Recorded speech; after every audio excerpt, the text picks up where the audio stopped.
kita sekolah di sana. Jadi kita studi banding sambil kita belajar bagaimana untuk belajar teroris gitu, untuk bagaimana caranya kita strategis dan cara kita untuk merembukan orang-orang Kristen di Indonesia ini. Karena kami punya misi dan visi untuk menjadikan Indonesia ini menjadi syariat Islam, saudara.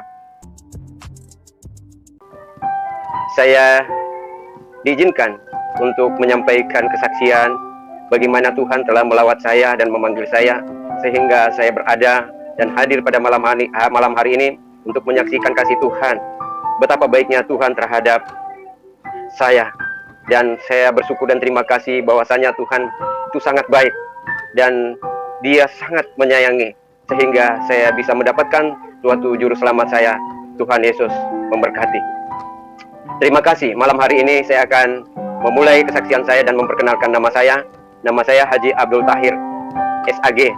Saya naik haji tahun 991. Dulu masih murah, saudara. Kalau kita naik haji itu dulu masih bebas. Bukan seperti sekarang ini, serba sulit, harus ditimbang, harus yang kita bawa harus terbatas, tidak boleh lagi bawa macam-macam. Tapi dulu kita bebas naik haji. Naik haji dulu kita juga masih murah dulu. Paling tinggi 10 juta dulu kita sudah bisa umroh, saudara. Jadi nama saya dari Islam itu, saudara, dilahirkan dari kecil adalah Abdul Tahir. Setelah saya naik haji, lalu saya digelarkan Haji Abdul Tahir SAG dari Institut Muslim Indonesia Hidayatullah. Kebetulan saya juga kuliah di salah satu kampus di IAIN Ciputat, saudara. Saya mengambil satu jurusan tarbiyah bahasa Arab. Dan kami dididik sejak kecil, saudara. Untuk keislaman kita sangat radikal. Dan orang tua saya sangat radikal. Karena orang tua saya, papa saya, orang Makassar. Dan ibu saya, orang Gorontalo. Berdua sudah mereka naik haji. Jadi saya punya istri 1 dan 2 anak, saudara. Semua putra. Dua-duanya putra, saya punya anak, saudara. Setelah saya sudah berpisah dengan istri saya, karena saya menerima Tuhan Yesus, ya, dia ambil semua anak saya, saudara. Tapi tidak ada masalah. Dan saya bersaudara, 14 bersaudara, 2 ibu, saudara. Karena orang Islam itu, ya, kawin, ya, punya istri banyak, papa saya, saudara. Karena dia angkatan darat, ya, tentara, saudara. Di Makassar, di unit 700, di Makassar. Sudah pensiun, letkol, Haji Ismail namanya. Kalau mama saya, dia hakim di pengadilan negeri Makassar, lalu pindah sebagai hakim di Gorontalo, Kimboto, saudara. Arina Umar, sarjana hukum. Ibu saya, Pam Katili, saudara. Setelah, saudara, saya di Jakarta, sudah lama saya berkeluarga beserta istri. Saya mendapat suatu anak, 2 orang, saudara. Setelah pada saat itu, saudara, singkat saja. Pada waktu itu saya pulang dari naik haji, sebenarnya saya sudah melihat sosok kayak salib gitu. Tetapi saya pas sujud, saya bangkit kembali, saya melihat ke Ka'bah, di atas Ka'bah itu ada salib menyala. Tetapi saya tidak terlalu tertarik dengan nggak yakin dan percaya bahwa itu adalah salib itu menandakan orang Kristen punya. Tidak, saya tidak pernah membayangkan itu, saudara. Setelah saya pulang, begitu lama saya kerja, saya dosen juga, dosen guru ngaji gitu. Saya mengajar di salah satu institut di Al-Qurabah di Rawamangun, saudara. Saya mengambil jurusan tarbiyah. Dan kita sebagai ustadz, kita harus bisa menghafal Al-Quran 30 juz Al-Quran, 6.666 ayat. Dan kita dididik sejak kecil itu sebagai Islam. Islam artinya taat patuh kepada Allah Subhanahu wa taala, dan muslim itu adalah pengikut Muhammad. Dulu waktunya kita masih kecil, betul-betul kalau kita tidak mengaji itu, saudara, kita dicambuk, saudara. Dicambuk sama orang tua kita. Harus betul-betul kita bisa baca dari Iqra, abjadnya itu semuanya. Lalu kita pindah di Al-Quran besar, saudara. Sangat radikal, karena papa saya itu, ya, orang tuanya masih yang terkenal di sana. Kakek saya itu Kahar Musakar di Makassar, saudara. Banyak orang-orang Kristen yang dia bunuh, saudara, di sana, di Makassar, saudara. Tapi ya, apa yang terjadi? Saya juga tidak masuk akal harus saya mengikuti Yesus dan saya dipanggil Tuhan Yesus, saudara. Jadi pada waktu saya sudah pulang dari Pakistan, kita sekolah di sana. Jadi kita studi banding sambil kita belajar bagaimana untuk belajar teroris gitu. Untuk bagaimana caranya kita strategis dan cara kita untuk merembukan orang-orang Kristen di Indonesia ini. Karena kami punya misi dan visi untuk menjadikan Indonesia ini menjadi syariat Islam, saudara. Dan dana itu kami mendapatkan suatu dana banyak yang dari luar yang bisa memake up kami, saudara. Dan saya juga biasa ceramah di masjid. Setiap saya ceramah di masjid, kalau masalah dana hanya 100 juta itu cepat. Ya, kalau di Islam itu, saudara, saya merasakan itu, saudara. Tetapi setelah saya merasakan di Kristen ini, saudara, untuk penginjilan, ini sulit sekali, saudara.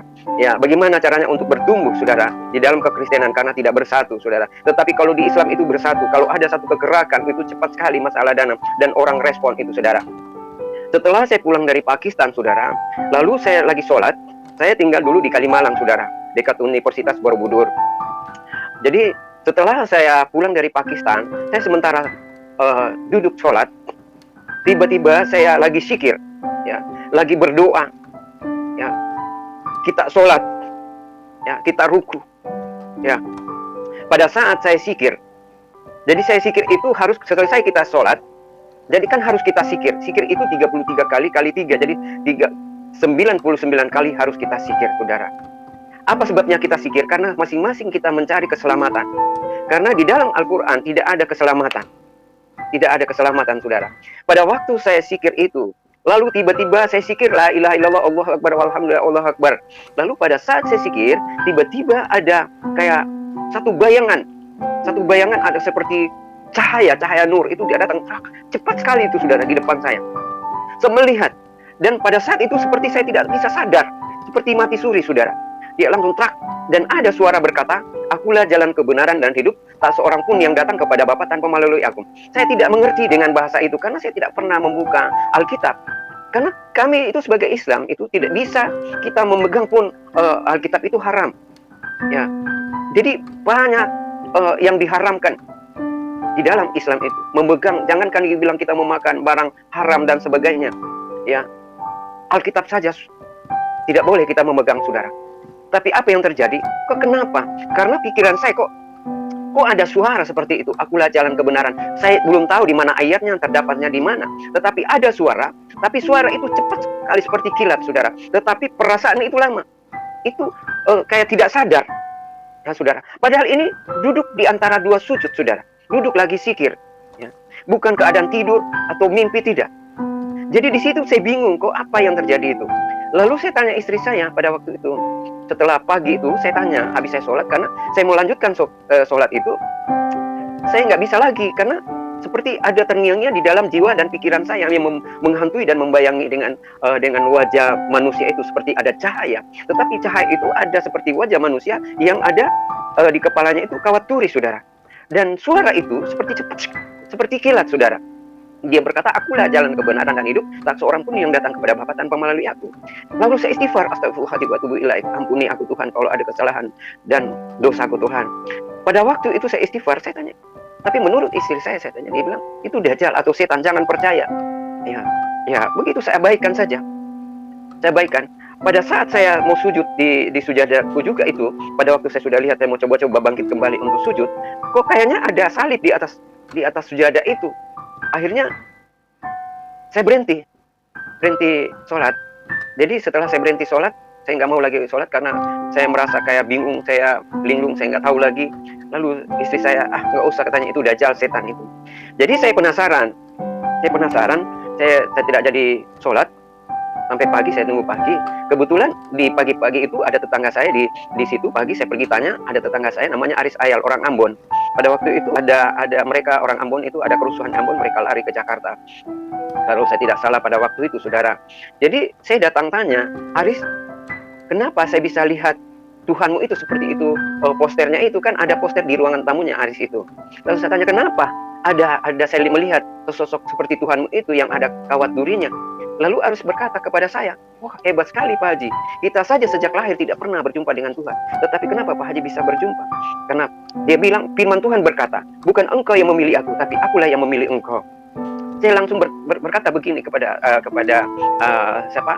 Aris itu. Saya bilang, Aris, jangan main-main. Ini masalah akidah, masalah agama. Itu sangat sensitif sekali.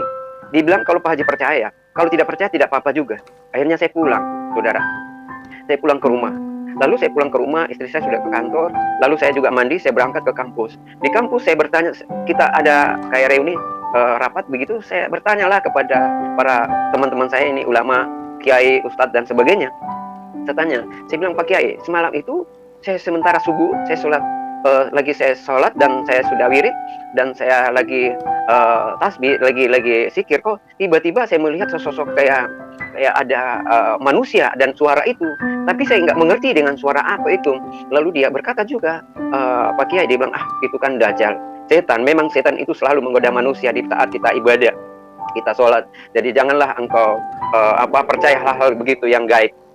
Lalu sudahlah, begitu lama kelamaan, gitu 1 tahun kemudian, ya 3 bulan, 6 bulan sampai 1 tahun kemudian, kita diutus lagi untuk pemberangkatan kedua.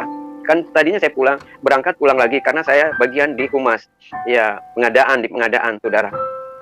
Lalu 1 tahun kemudian lagi, ya sekitar 2002-2003 kalau saya tidak salah itu, saya datang.